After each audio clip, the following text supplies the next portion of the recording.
এই কথা, আমরা রাসূলকে যতক্ষণ না পর্যন্ত কলবের মধ্যে রাসূলের প্রেম না সৃষ্টি করবেন, আপনি নামাজ পড়েন, রোজা রাখেন, হজ করেন, যাকাত দেন, যত কিছুই করেন, হব্বে রাসূল না হওয়া পর্যন্ত আপনি ঈমানদার হইতে পারবেন না।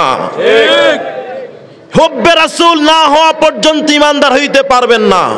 রাসূলকে তাজিম না দেওয়া পর্যন্ত, রাসূলকে সম্মান না দেওয়া পর্যন্ত আপনি ঈমানদার হইতে পারবেন না।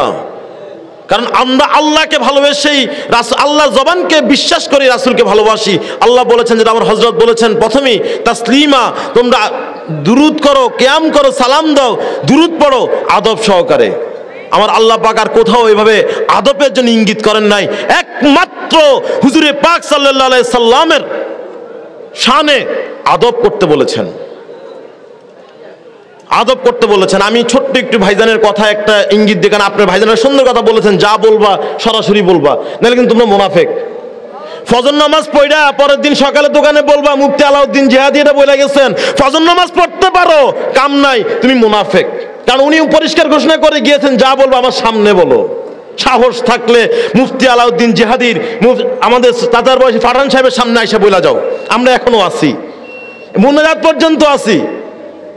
তোমাদের তো একটা খাসলত, তোমরা শুধু পিছনে কইবা, মগর সামনে আসার ক্ষমতা নাই। কারণ তোমাদের মধ্যে তো রাসূলের প্রেম নাই, তোমাদের মধ্যে হচ্ছে ওয়াহাবি, লাহমাজাবি, আলা মাদুদির প্রেম। তো তোমরা কেমনে সামনে আইবা? রাসূলের প্রেম যদি থাকে, পাক পাঞ্জেদানের প্রেম যদি থাকে, আহলে বাইতের প্রেম থাকে, খোদার কি কসম, সেই ব্যক্তি জীবনের যে প্রান্তে যাক, ইহকাল বলেন পরকাল বলেন, যেই কালেই যাবে, তাকে কোনো আটকানোর ক্ষমতা নাই। কারণ তার মধ্যে সে নূরে আশিকে রাসূল, হব্বে রাসূল আছে। আমরা আহলে সুন্নাতুল জামাত এভাবেই কথা বলি, সামনাসামনি কথা বলি, পিছনে কোনো কথা না।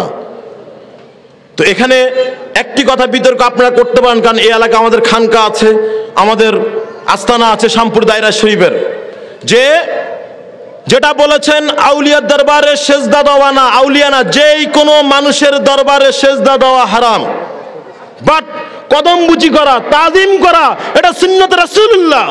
ঠিক, এটা আমি আপনাদেরকে বলে দিয়ে গেলাম। আচ্ছা, তো এটা বলে দিয়ে গেলাম, কোন রকম ফিতনা ফাসাদ করবেন না।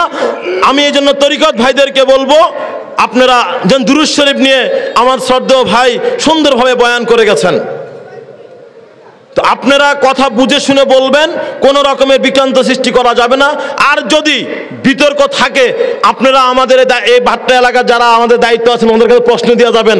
খরচ আমার মুফতি আলাউদ্দিন জিহাদির আমি আবার এখানে আনবো, কিন্তু আসতে হবে, আমার ভাইরে আমি আনবো, তোমরা কিন্তু আসতে হবে। দাদুরা, ওই ভাইয়ের ভাষা বলতে গেলে দাদুরা, তোমরাও কিন্তু আসতে হবে। তোমরা তো আসো না, কারণ তোমাদের সিনা এত বড় না, তোমাদের সিনা এত বড় না।